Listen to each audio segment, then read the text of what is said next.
Et la vie éternelle commence sur cette terre. La vie éternelle, c'est quoi? C'est votre délivrance. La vie éternelle, c'est quoi? C'est votre guérison, qui ne vient pas par les médicaments. La vie éternelle, c'est quoi? C'est votre protection. La vie éternelle, c'est quoi? C'est votre prospérité matérielle, financière et autres. C'est ça la vie éternelle. Elle commence sur terre, et puis, dans les années à venir, dans les jours à venir, vous entrez au ciel, dans le royaume des cieux. Mais ça commence par se manifester au cours de votre existence.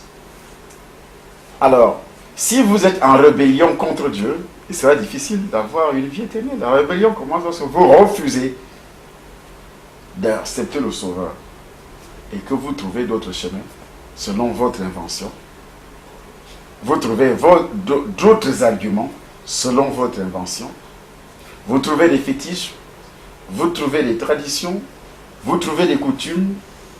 Dans la cellule familiale, il y a déjà une rébellion manifeste.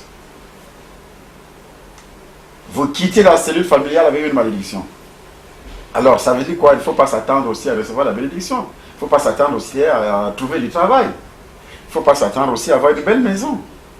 Même si vous aviez peut-être trouvé un chemin auparavant pour avoir une belle maison, soyez sûr et certain que cette maison vous sera arrachée un jour. Parce que la Bible dit que servirait-il à un homme de gagner le monde entier si personne n'a? Vous pouvez gagner le monde entier, des maisons, des voitures, tout ça, mais votre âme est perdue.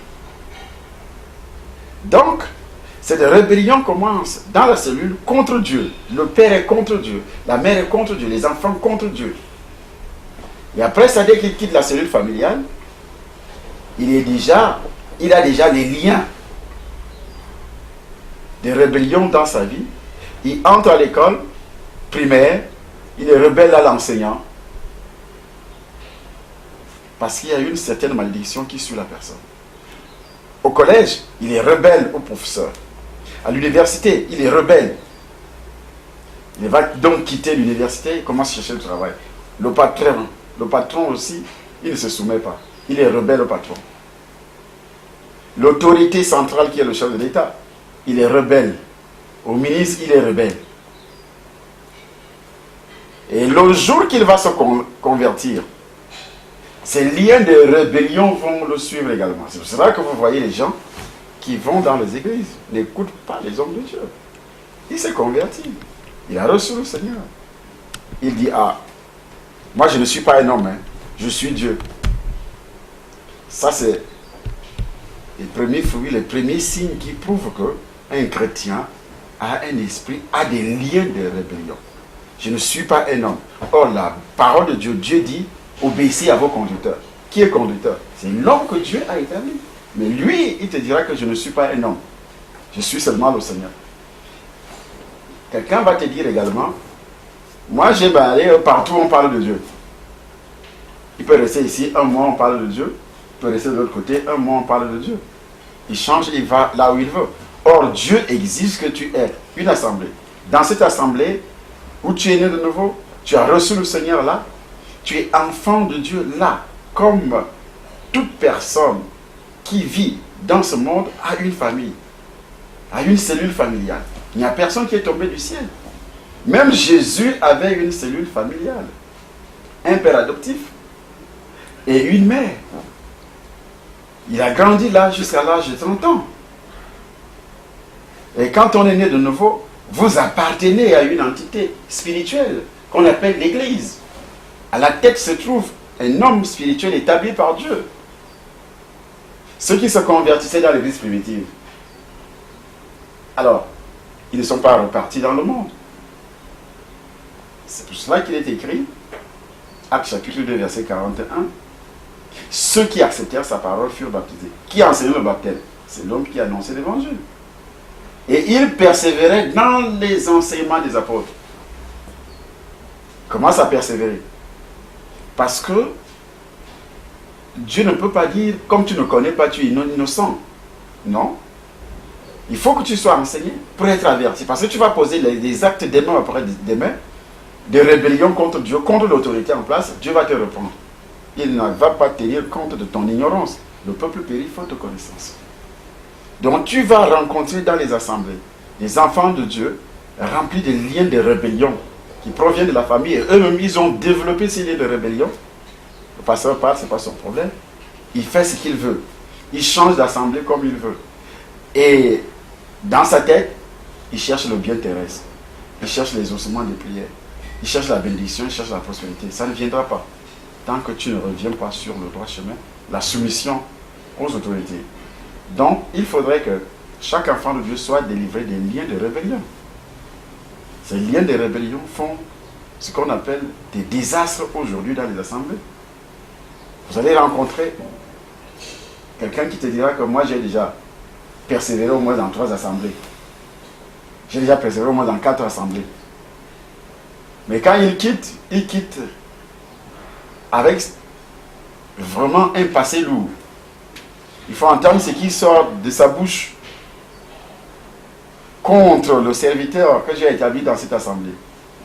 Pourquoi? Parce qu'il a l'amertume dans le cœur. Là où il est parti d'abord, dans sa famille, et cette amertume le conduit, crée ce qu'on appelle l'instabilité. Toute sa vie, c'est une vie d'instabilité financière, matérielle, relation, en même temps spirituelle. Il devient quelqu'un qui est tellement instable. Il ne croit plus. Donc, la rébellion est réprimandée par le Seigneur. Moindre rébellion, tu as tout perdu. Moindre rébellion, il n'y a plus de prospérité pour toi. Moindre rébellion. Parce que Dieu lui-même aurait vécu cette rébellion depuis le ciel, qu'il n'a pas pu supporter. L'esprit qu'on appelle Satan aujourd'hui, qui ne s'appelait pas Satan, c'était un esprit, un ange de lumière. Et la Bible dit lorsque la rébellion s'est manifestée dans son esprit, dans son subconscient contre Dieu. Et il a entraîné des milliards d'anges dans cette rébellion. Dieu les a chassés du ciel. Ça veut dire que Dieu ne supporte pas la rébellion. Il les a chassés du ciel pour ne pas continuer à contaminer les autres. La rébellion est tellement contagieuse. Il n'y a pas autre chose qui est contagieuse comme la rébellion. Et regardez dans tous les pays où il y a des soulèvements. Ça part comme ça, comme une traînée de poudre. Et à un moment donné, un jour seulement, toutes les villes s'enflamment. Et tout cela commence dans l'amertume. Dans la famille, c'est la même chose. Donc nous pensons que la rébellion aujourd'hui est un instrument entre les mains de Satan pour ramener les enfants au point zéro, c'est-à-dire dans la malédiction, et en même temps soumettre ces enfants à sa volonté, la pauvreté, la misère, les blocages, le non-accomplissement et aussi la mort. Lorsqu'on est rebelle à un parent, qu'il soit spirituel, qu'il soit physique, biologique, il faut s'attendre, comme Jésus-Christ le disait à Paul, qu'il te sera dur de régimer comme des aiguillons. Voilà donc, la rébellion a des conséquences dramatiques.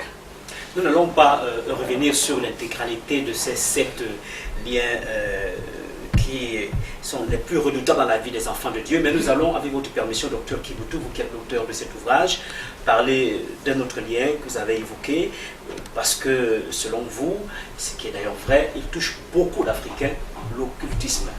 Quand on parle d'occultisme, qu'est-ce qu'on doit entendre par là?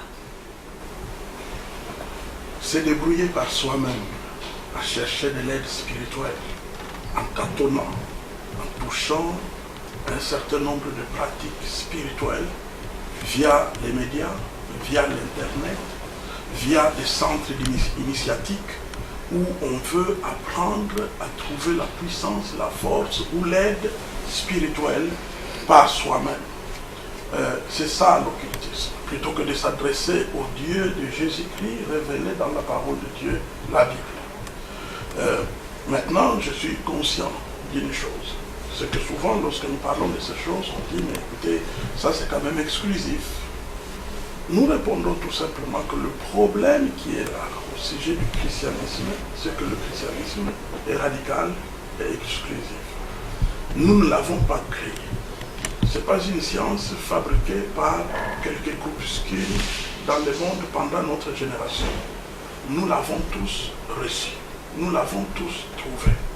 Et la Bible dit que Jésus-Christ est le seul chemin, la seule vérité et la seule vie. Personne ne va à Dieu que par Jésus-Christ. Donc, si nous voulons trouver de l'aide spirituelle, si nous voulons trouver de la force, si nous voulons trouver des explications compliquées à ce qui nous arrive, sans passer par Jésus-Christ, nous nous égarons. Et c'est fait de s'égarer, c'est fait d'entrer dans les ténèbres, dans ce qui est obscur. C'est ça l'occultisme, parce que finalement l'occultisme veut tout simplement dire ce qui est obscur, ce qui est mystérieux, ce qu'on ne peut pas maîtriser. Donc voilà un peu la réalité qu'il y a tout autour de l'occultisme. Au fait, dès sa définition, chaque fois qu'on sera devant un mouvement, quand on sait que ce mouvement ne mène pas à Jésus-Christ, ce mouvement n'amène pas au Dieu d'Israël manifesté par Jésus-Christ dans la parole de Dieu, on sait déjà qu'on est à côté de la plaque, même si le mouvement en question aurait attiré des milliards de personnes, ça ne change rien d'après Jésus-Christ. Donc notre problème n'est pas s'en prendre à des voisins, s'en prendre à des compatriotes. Non, nous avons tout simplement au fond de l'histoire quelqu'un qui est assis sur un trône blanc et qui s'appelle Jésus-Christ et qui est très exclusif. Et c'est à lui que nous appartenons. Nous parlons de sa part.